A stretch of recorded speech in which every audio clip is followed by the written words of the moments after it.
Bueno, ahora lo voy a dejar con Alfonso Barraza San Martín, también tiene apellido de nuestro patrio para nosotros.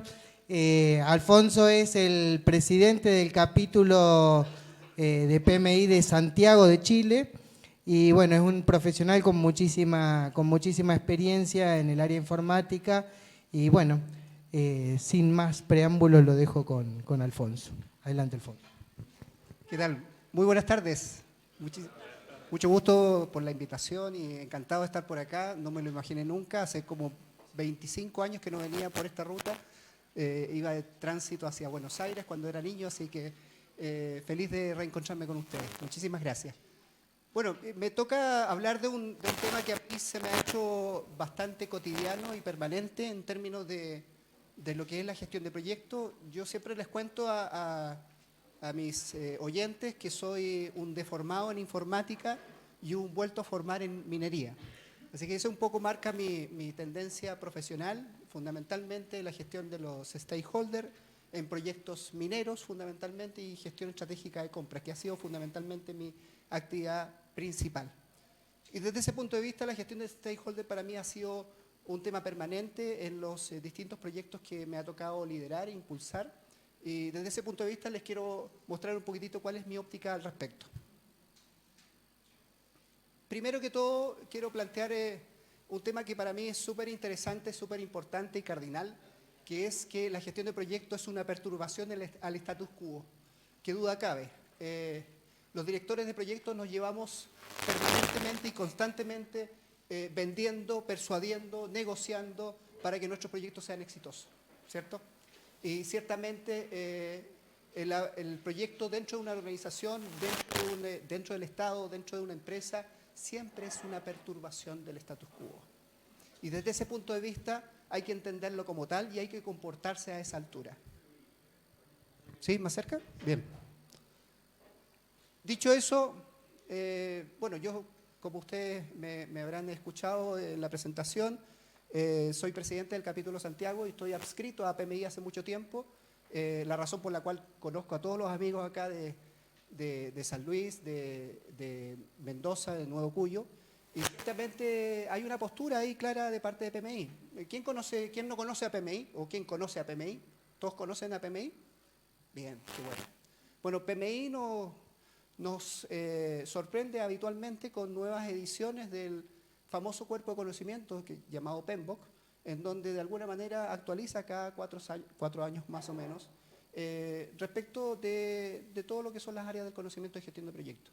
Y uno de los temas que yo quisiera relevar es un tema que creo que es importante reconocer, que es que la nueva edición, la 6ª edición del PMBOK, habla de gestión de los recursos. Lo que antiguamente hablaba de gestión de los recursos y gestión de los recursos humanos. No sé si se acuerdan de las ediciones pasadas. Hoy día ya no existen los recursos humanos, sino que existe la gestión de los recursos. ¿Por qué pasó esto? ¿Qué pasó? ¿Qué cambió? ¿Por qué me sacaron los recursos humanos de este tema? Siento que son elementos esenciales en la gestión de proyectos. Bueno, hoy día PMBOK plantea que la gestión de los recursos tanto materiales como humanos son una fusión. Son una fusión de un profesional que es eminentemente tecnológico. ¿Qué duda cabe? Ustedes tienen en sus bolsillos un celular. Y cuantas más aplicaciones y más uso hagan de esas aplicaciones, más tecnológicos se van a volver y más eficientes y efectivos pueden ser desde el punto de vista profesional y personal. ¿Qué duda cabe? Y desde ese punto de vista nos plantea que debemos planificar la gestión de los recursos, dirigir al equipo de trabajo, ya no como un recurso unívoco humano, sino que como un equipo de trabajo. Y los procesos de adquisición propios, el control de los mismos recursos, en fin. Otra cosa que nos plantea es la gestión de las comunicaciones, desde el punto de vista de su planificación y desde el punto de vista del monitoreo y gestión de las comunicaciones. Ciertamente los proyectos deben ser adecuadamente comunicados tanto interna como externamente. Y eso es un dato que a nosotros nos emplaza como gestores de proyectos más allá de la actividad propia del control del cronograma, del control de costos o del alcance o del tiempo del costo. sino que tenemos que dejar un poco las herramientas de lado y salir a liderar ese tipo de proyectos para comunicarlo a personas que no necesariamente están directamente relacionadas con el proyecto. Y por último, la gestión de los interesados. Y la gestión de los interesados no tan solo se preocupa de identificarlos, sino que se preocupa también de involucrarlos y de alguna manera tener algún grado de retroalimentación respecto al proyecto que estamos gestionando. Y eso es muy importante tenerlo presente. El monitoreo, la evaluación y el feedback que nosotros necesitamos de parte de nuestros interesados va a incidir en el éxito de nuestros proyectos, ciertamente. Dicho todo esto, cada stakeholder, desde mi punto de vista, hay que mirarlo como un cliente. Y les planteo esa frase. No sé quiénes están en desacuerdo con esa frase. Alguien que da algo a cambio de otra cosa. ¿Tiene grado de certidumbre? ¿Están de acuerdo con esa declaración? ¿No? ¿Sí? ¿Sí? Ciertamente. Ciertamente para nosotros es el intercambio permanente de elementos comunicacionales y elementos de valor que tiene nuestro proyecto, que está permanentemente conectado con nuestros stakeholders. Ciertamente es un dato, hay que tomarlo en consideración y hay que explotarlo y hay que usufructuar de ese intercambio de conceptos y de valor. ¿Por qué? Porque en la medida que los proyectos se van haciendo más grandes, se van complejizando más y van teniendo aristas de comportamiento mucho más confusos, mucho más, de alguna manera, no del todo predecibles. ¿Por qué? Porque la gestión de proyectos, en la medida que van aumentando la cantidad de involucrados, aumenta la probabilidad de fracaso. Y todo tiende a ser más complejo en la gestión de sus interesados, principalmente por razones sociológicas. Y las necesidades de comunicación se van acrecentando radicalmente. Prestemos atención a este gráfico, esta tabla, perdón. Esta tabla nos muestra en la primera línea todos los proyectos a lo largo de cierta cantidad de años, del 2000 al 2015, en donde esos proyectos han sido crecientemente exitosos en la medida que se han incorporado buenas prácticas de gestión de proyectos. Metodologías, buenas prácticas, particularmente de PMI, de otras metodologías, en fin. Y eso ha redundado crecientemente en el éxito de esos proyectos. Pasamos de un 28% inicial hasta terminar en un 41% de éxito. Esto en términos promedio. Los fracasos, a su vez, han ido disminuyendo. Han ido disminuyendo crecientemente, de manera sostenida. Por tanto, demuestra que de alguna manera la implementación de buenas prácticas, la implementación de metodologías más ciertas, más enfocadas en el tipo de proyectos que estamos gestionando, van dando resultados y van aportando valor al éxito. Por último, la última línea de los proyectos cuestionados también ha sufrido una baja. Pero ¿qué pasa con esa baja? ¿Qué pasa con esa última línea, con esa última fila de los proyectos cuestionados? ¿Qué ha pasado? ¿Qué detectan? ¿Sí? Perfecto. ¿Qué más? ¿Ah? Permanece igual. Súper importante. Permanece permanentemente igual, no fluctúa a la baja. ¿Por qué? Porque hoy día los proyectos, a pesar de que son exitosos, pueden ser cuestionados igual. O sea, si cumplen con el alcance, con el tiempo y con el costo, los proyectos no necesariamente van a estar exentos de cuestionamiento. ¿Se fijan? Y ciertamente, por muy exitosos que sean, por muy impecable que sea la gestión de proyectos, en alguna medida siempre van a ser cuestionados. ¿Por quiénes? Por la opinión pública. La opinión pública tiene su propio juicio. ¿Y por qué tiene su propio juicio? Porque efectivamente ese proyecto no le tocó o no le generó beneficios directos, o lo ve muy lejano, o de alguna manera fue cuestionado por cómo se gestionó ese proyecto. Y no se siente partícipe de ese proyecto. Ciertamente es un tema súper relevante a considerar. Los proyectos tienden, en la medida que aumenta su visibilidad y su envergadura, tienden a ser muy expuestos desde el punto de vista de la opinión pública. ¿Qué dice la teoría de los interesados? Estratifica y clasifica en 3 grandes grupos: el normativo, el instrumental y el descriptivo. El normativo es aquel stakeholder o interesado que de alguna manera nominalmente me unge a mí como gerente de proyecto. O sea, el gerente general de una organización o el ministro de una entidad pública me designa a mí como jefe de proyecto o gerente de proyecto. Por lo tanto, es importantísimo tener esa nominación, ese nombramiento de parte del gerente o el ministro o el presidente de cualquier organización para que me denomine y me visibilice a mí como el gestor y responsable del proyecto. ¿Ya? ¿Quién da cuenta y de quién depende la gobernabilidad del proyecto en forma directa? El instrumental es el tener en cuenta los intereses que tienen cada uno de los interesados y al mismo tiempo de qué manera influencian al proyecto.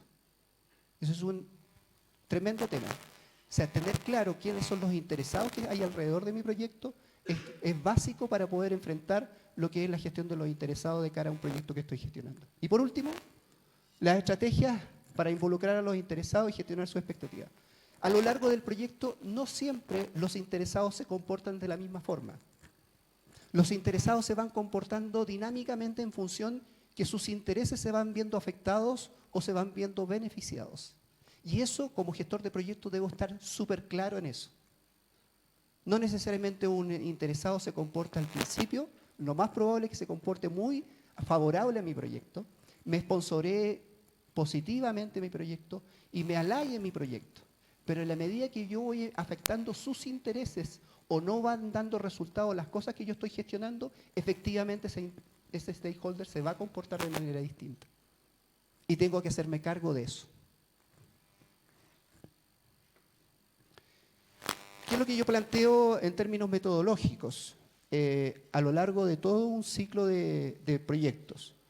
Tener claro el enunciado del proyecto, no perderlo nunca de vista. ¿Por qué se hace este proyecto? ¿Por qué se hace un proyecto de pavimentación de un camino que va a pasar por entre medio de una comunidad indígena? Si el propósito es favorecer la calidad de vida de esa comunidad indígena, efectivamente esa calidad de vida tiene que ser favorable y beneficiosa para esa comunidad indígena. Por tanto, me tengo que hacer cargo de sus expectativas. No necesariamente va a ser bien entendido por esa comunidad, porque probablemente tenga que trasladar gran parte de esa comunidad a otro lado. Le tenga que afectar su vida cotidiana. Requisitos de los interesados. Saber claramente qué quieren mi comunidad indígena en ese camino que va a pasar por entre medio de esa comunidad. ¿Cuáles son las exigencias que plantean? ¿Cuáles son los imperativos? ¿Cuál es el arraigo cultural que ellos tienen? ¿Y cómo me hago cargo de ese proyecto que va a afectar a su vida en forma cotidiana? Los requisitos del proyecto. Ciertamente los requisitos del proyecto de cara a los interesados es súper importante porque de alguna manera esos requisitos probablemente signifiquen alguna afectación de los intereses de los stakeholders. Por ejemplo, si voy a tener que mover toneladas de tierra, ¿dónde voy a dejar esa tierra? ¿Dónde voy a dejar esos escombros? ¿Dónde voy a dejar esos materiales y esa maquinaria que se va a desplegar en el camino que yo voy a construir? Los requisitos de la fase de los proyectos. Ustedes saben perfectamente que los proyectos, entre más prolongados en el tiempo, tienden a ser fases, tienden a ser etapas, hitos de avance. Eso es súper importante tener claro, cómo se va a comportar ese proyecto en sus distintas fases. Y ciertamente hay que hacerse cargo del impacto que eso pueda ocasionar a nuestros stakeholders. Y por último, los requisitos de los componentes del proyecto. Muchas veces los proyectos en una faena minera, cuando se está construyendo y se está instalando una faena minera, necesariamente va a generar algún tipo de contaminantes.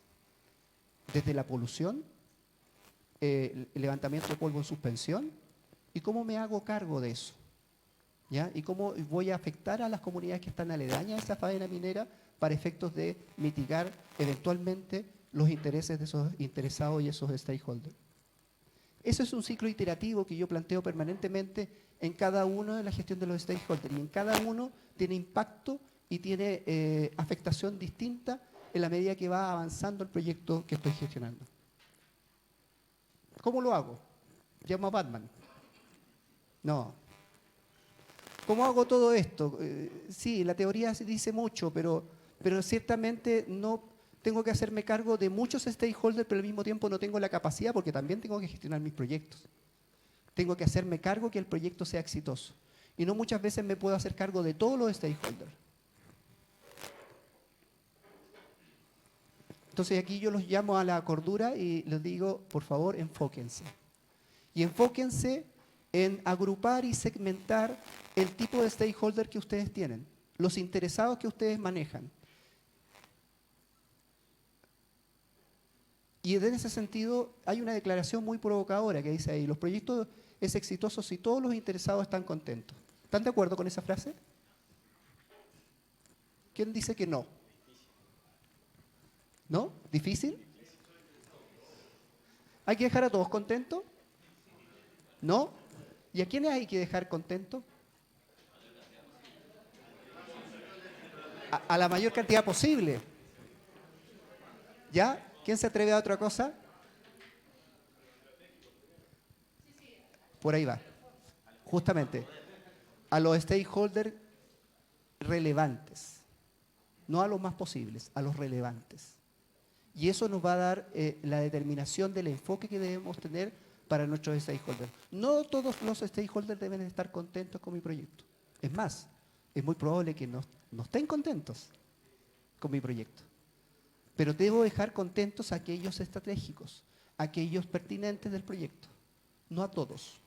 Y en una organización, por muy similares que sean los proyectos, son stakeholders distintos los que tengo que mantener contentos.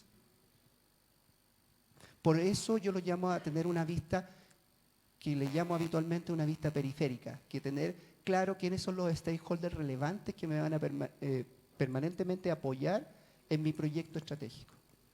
Y ciertamente sobre ellos tiene que recaer mi preocupación desde el punto de vista comunicacional. Para ello, yo creo que es bueno clasificar en 4 grandes grupos los stakeholders. El patrocinio, el liderazgo, la ciudadanía y la asociación. Veremos en detalle cada uno de ellos.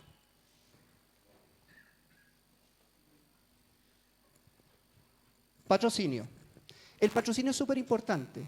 Es aquel que, no tan solo el que me pone la plata para mi proyecto. Es un rol súper relevante porque es un gerente normalmente o una persona que tiene alto nivel de poder que me va a dar el sponsoreo suficiente para que él, no yo, él venda mi proyecto. Mi patrocinio con el que me sponsorea es el que va a tener va a ser el actor principal de divulgación a nivel de la organización y fuera de la frontera de la organización, que ese proyecto tenga buena aceptación. ¿Qué duda cabe? ¿Quién corta la cinta de las inauguraciones de los puentes? ¿Es el jefe de proyecto, no? ¿Quién corta la cinta? El ministro, el subsecretario, el presidente, ¿cierto? Ellos son mis stakeholders, ellos son mis patrocinadores. Por lo tanto, yo los tengo que tener permanentemente al lado mío, defendiendo mi proyecto, sponsoreándolo y dándole una visión estratégica de impacto positivo de mi proyecto. Ciertamente es un rol súper relevante. Por lo tanto, afecta eso a la... ¿Cuál es el puntero? Ahí, eso. A la venta del proyecto, a la gobernabilidad del proyecto para gente que esté en contra del proyecto, va a asumir actitudes de liderazgo frente a mi proyecto, aun cuando él no lo esté gestionando, él va a asumir el liderazgo de la defensa del proyecto. Y por último, él va a decir, este proyecto va a afectar positivamente al negocio, o en el caso de un proyecto social, va a afectar positivamente a erradicar la malaria o algún tipo de patógeno en una organización de salud. ¿Ya? Y efectivamente va a tener una visión de negocio, no de negocio rentable, sino que de negocio de aporte de beneficio. ¿De acuerdo? Y desde ese punto de vista, el patrocinador tiene que jugar todos estos roles. No tan solo debo velar porque los cumpla, sino que se los debo exigir, de cierta forma. Porque él me va a dar las garantías de que ese proyecto continúe. Bueno, ya lo dije, venta, caso de negocio, tenerlo súper claro. Por lo tanto, mi deber es aportarle al caso de negocio para que ese proyecto, mi patrocinador entienda cuál es el beneficio que va a aportar, me va a dar soporte de gobernabilidad, va a monitorear cuál es el avance del proyecto, ciertamente, me va a exigir cumplimiento y avance. Y yo lo tengo que mantener informado de aquello. El liderazgo, proyectar la visión del beneficio del proyecto, la gestión de establecer los límites que va a tener el proyecto, proteger al proyecto, súper importante. La actividad de liderazgo de parte del patrocinador es proteger el proyecto. No me puede desahuciar, quitar el piso. Si yo tengo la mínima sospecha de que va a pasar algo de ese estilo, yo tengo que gestionar claramente las expectativas. Y ser yo el principal informado de que hay algún cambio en el proyecto. Desde el punto de vista de los gestores de proyectos hacia los stakeholders, siempre hay que ser creíble. Mis stakeholders deben entender que yo voy a ser la guía de referencia del estado real del proyecto. Y le tengo que decir la verdad, por mucho que duela. ¿Ya? En aquellas oportunidades que avance de buena forma y en aquellas oportunidades en donde tenga alguna dificultad. Por cierto, involúcrese con su equipo de trabajo. Involucrarse con el equipo de trabajo no es simplemente decirle que todo va bien, sino que efectivamente entender cómo se están comportando el equipo de trabajo a lo largo del proyecto. Se comportan dinámicamente distintos los equipos de trabajo al inicio que al final. Desarrolle capacidades. Uno no debe asumir que los profesionales que contrata para gestionar proyectos, todos deben cumplir con una línea base. No, muchas veces hay capacidades que hay que fortalecer de cara al proyecto, porque son capacidades especiales. Recuerden que el proyecto es una disrupción y muy probablemente esas capacidades no estén instaladas en el equipo de trabajo y ahí hay que fortalecerlas desde dentro del equipo de trabajo de proyectos. Y por último, mantenga la esperanza. ¿Ya?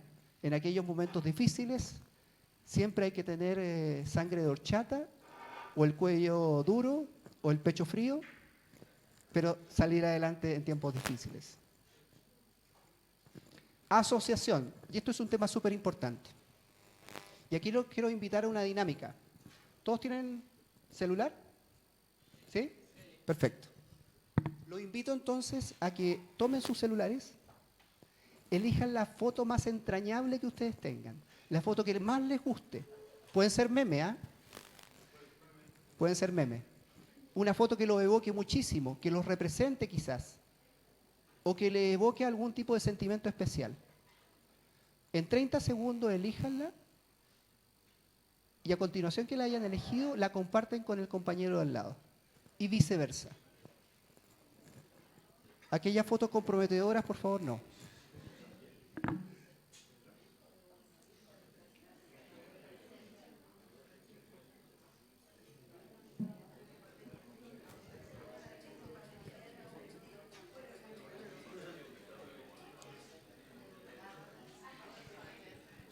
Vamos. Se presentan si quieren, nombre,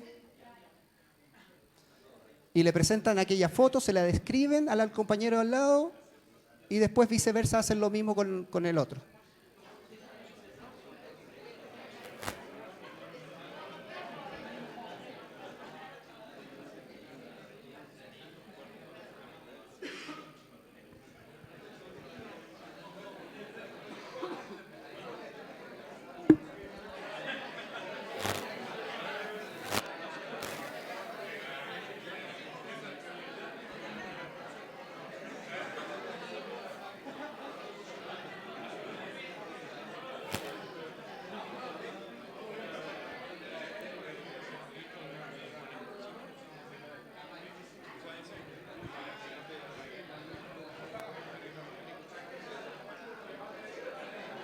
Está bien. Puedes sacarlo. Me parece más cómodo. Muy bien. ¿Cómo van?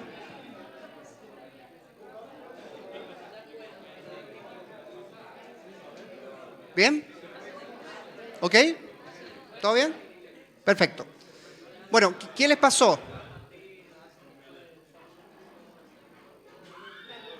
Veo que les fascinó más. Qué bien.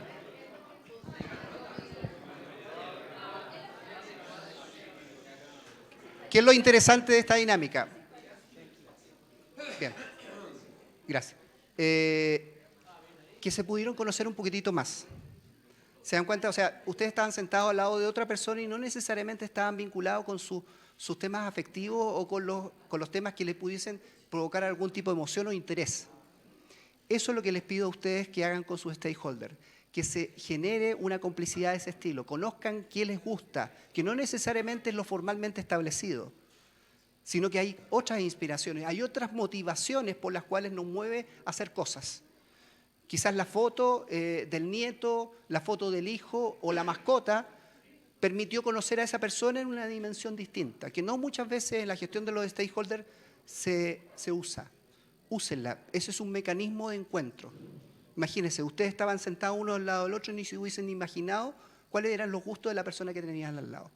A eso los invito, de que efectivamente haya una cooperación, una afiliación, una alianza. Cuando ustedes tengan necesidades de recursos, no necesariamente de recursos materiales, sino que de sponsoreo o de apoyo para ciertas iniciativas que están gestándose al alero del proyecto que están gestionando, búsquenlas, asóciense, hagan consorcio, hagan unión de esfuerzos, ¿ya? Entre empresas incluso que son competencia, ¿ya? A mí me lleva mucho a tener que asociarme con mi competencia porque ellos tienen una capacidad que yo no tengo.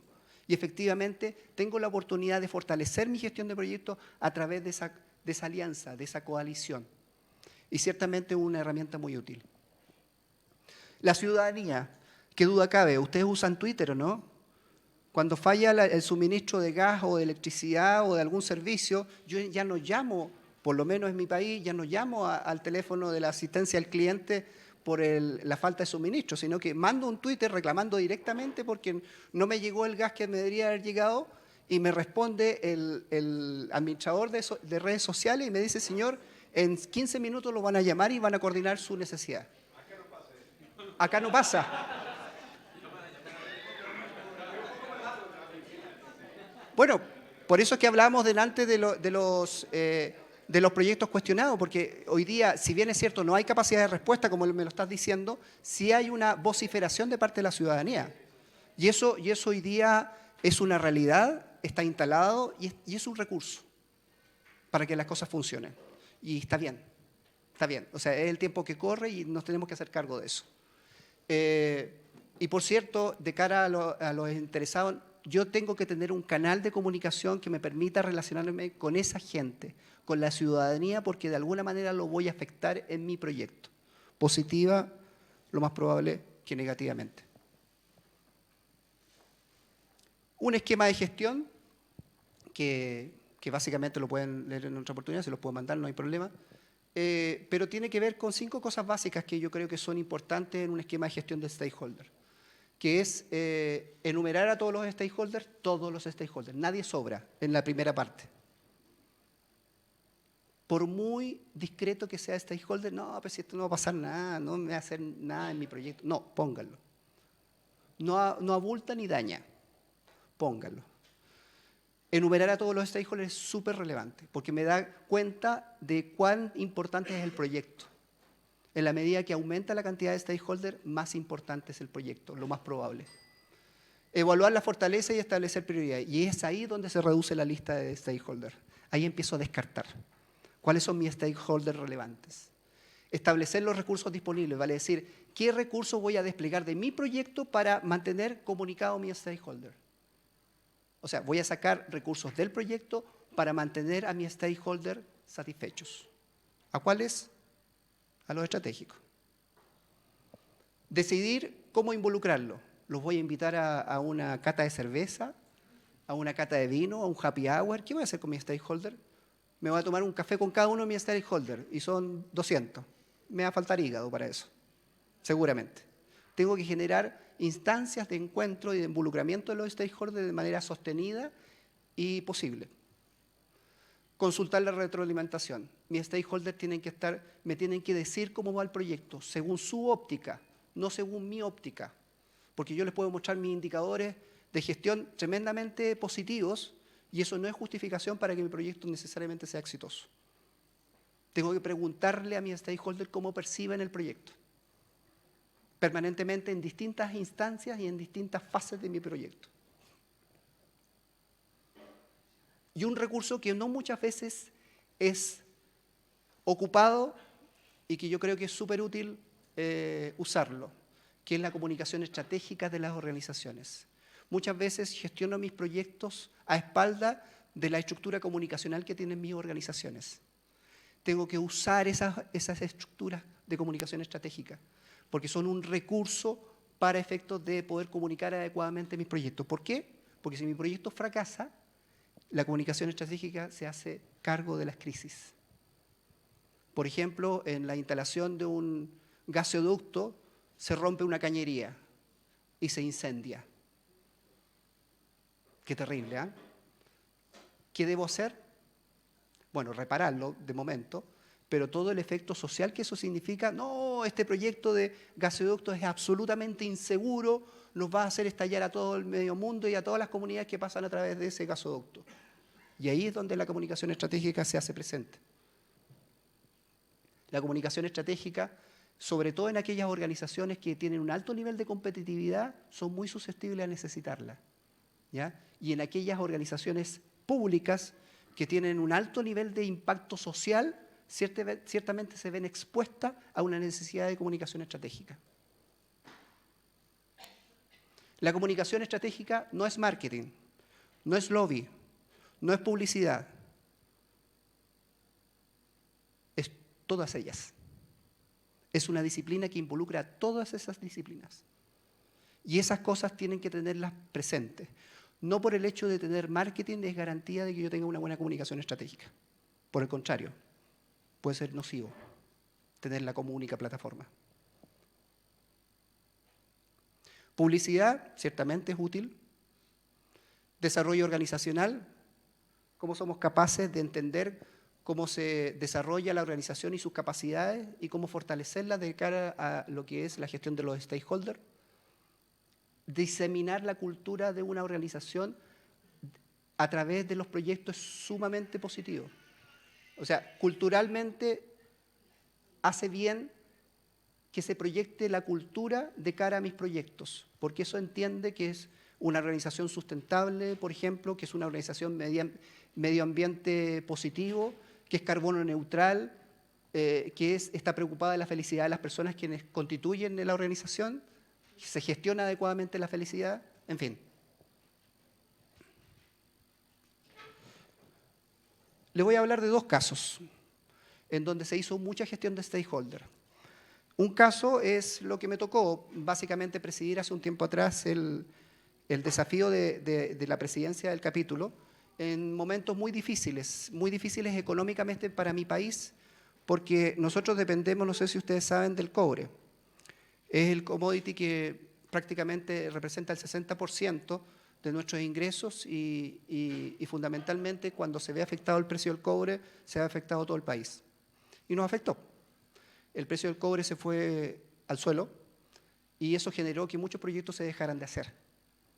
Y muchos gestores de proyectos quedaran sin trabajo. Y ciertamente a nosotros como comunidad nos afectó negativamente la membresía y ciertamente hubo mucha gente que ya no estaba interesada en aprender de gestión de proyectos, sino que en conseguir trabajo directamente. Y nos volvimos en un capítulo que en vez de difundir las buenas prácticas de gestión de proyectos, difundimos la puesta de valor de nuestros profesionales para que sean sujetos de empleabilidad. ¿Qué hicimos? Nos reunimos con todos los gremios de la minería, nos reunimos con el gobierno, nos reunimos con las empresas más relevantes que eran más demandantes de gestores de proyectos y generamos instancias de charlas de parte de ellos en nuestra comunidad de qué es lo que estaban hoy día necesitando como perfiles profesionales y cuáles eran los nuevos desafíos de los perfiles profesionales de gestores de proyectos. Y desde ese punto de vista se generó toda una masa crítica de fortalecimiento de empleados o de potenciales empleados, gestores de proyectos, que de alguna manera fueran sujetos de ser contratados. Y es por eso que esto rápidamente se convirtió en un capítulo en donde se generaban oportunidades laborales para toda nuestra comunidad, que generó como consecuencia en un año Y lo otro que nos hizo bien es habernos aprovechado de la planificación o definición estratégica que había tenido PMI a nivel internacional en todo el mundo, que era básicamente segmentar a los profesionales de alto, medio y bajo nivel de experiencia. Los chicos que salían de la universidad, los chicos que estaban desarrollando sus carreras con sus primeras certificaciones o magísteres, y aquellos grandes profesionales que tenían mucha experiencia en gestión de proyectos. Nosotros agrupamos en esos 3 segmentos a profesionales y lo pusimos a disposición de las empresas que pudiesen ser contratadoras de ese tipo de perfiles profesionales. Y pasamos de 531 miembros que llegamos a tener, que es lo mínimo que hemos tenido, hasta tener 823 miembros con un 68% de fidelización. Ya al cabo de 2 años, hoy día somos 1.034 miembros, con un 84% de fidelización. O sea, de 100, 84 renuevan. Y el último caso, y con esto termino, nosotros tenemos el tristemente célebre registro de un país ultrasísmico. Tenemos históricamente el récord de haber tenido el terremoto más grande del mundo, allá por el año 1960. Ahí. Y el otro gran terremoto que tuvimos es el 2010, que fue en el epicentro, básicamente muy cercano a la ciudad de Talca. Y esa ciudad tiene la particularidad que era una de las pocas ciudades que no había tenido terremoto. Por tanto, sus construcciones aún permanecían siendo de adobe. Bueno, vino el terremoto y se terminaron por destruir completamente. Incluso iglesias. Iglesias de siglos pasados, y efectivamente terminó por generar una catástrofe que también tuvo efectos de tsunami.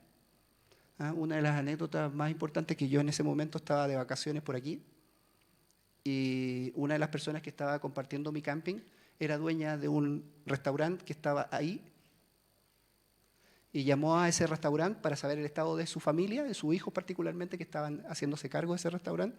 Y les dijeron que afortunadamente el restaurante estaba bien, el único problema es que en el estacionamiento había un barco. Ese era el único detalle. Entonces, se podrán dar cuenta del tremendo episodio natural que aconteció, y efectivamente destruyó toda esa zona de forma bastante impactante. ¿Qué pasó con esto? El proceso de reconstrucción no fue un proceso de reconstrucción que fue liderado absolutamente por el sector público, sino que fue un proceso de reconstrucción público-privado, en donde fuimos capaces de juntar, y en ese entonces yo estaba trabajando en una constructora. El gobierno fue capaz de juntar a todas las principales constructoras de la región, y fundamentalmente aquellas constructoras que hacían las casas más modernas y más grandes y más cuantiosas en términos de inversión que existían en la región. Y los invitó a un proceso de vía subsidio, vía transferencia de beneficios y exenciones tributarias, a que transfirieran toda la tecnología disponible que tenían esas constructoras hacia las viviendas sociales. Entonces, ¿qué se hizo? Se hicieron diseños sustentables de viviendas sociales, vale decir, viviendas que tenían un bajo nivel de inversión, y que efectivamente se hicieron con los mejores materiales, que tenían como característica la posibilidad de que esa vivienda se pudiera expandir en el tiempo, de que esa vivienda fuera construida sísmicamente, y que esa vivienda tuviera paneles solares y calentadores de agua solar, que no tan solo redundaba en un beneficio directo de la vivienda y resolver su problema de vivienda, sino que también en el tiempo pudieran sustentarlo. La gente de más escasos recursos, ¿en qué gasta su dinero? En las cuentas de agua, luz y gas. ¿Qué significó en la práctica? Que esas cuentas se redujeron en más de un 40%. Por tanto, ellos pueden sustentar un dividendo o un pago progresivo de esa vivienda en el tiempo. Entonces, se transfirió tecnología del más alto nivel a viviendas sociales, en donde la actividad público-privada, stakeholders muy diversos, se hicieron parte de esa reconstrucción. Y eso es el mejor ejemplo de cómo ciertos proyectos que al principio parecen desafiantes o uno le podría endosar directamente al gobierno que los solucione, muchas veces el sector privado puede colaborar en eso. Muchísimas gracias.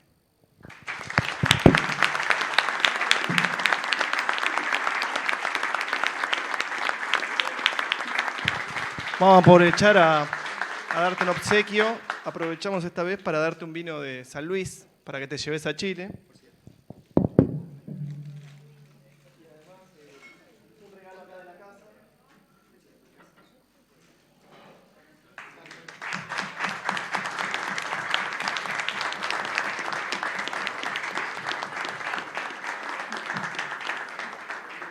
¿Alguna pregunta?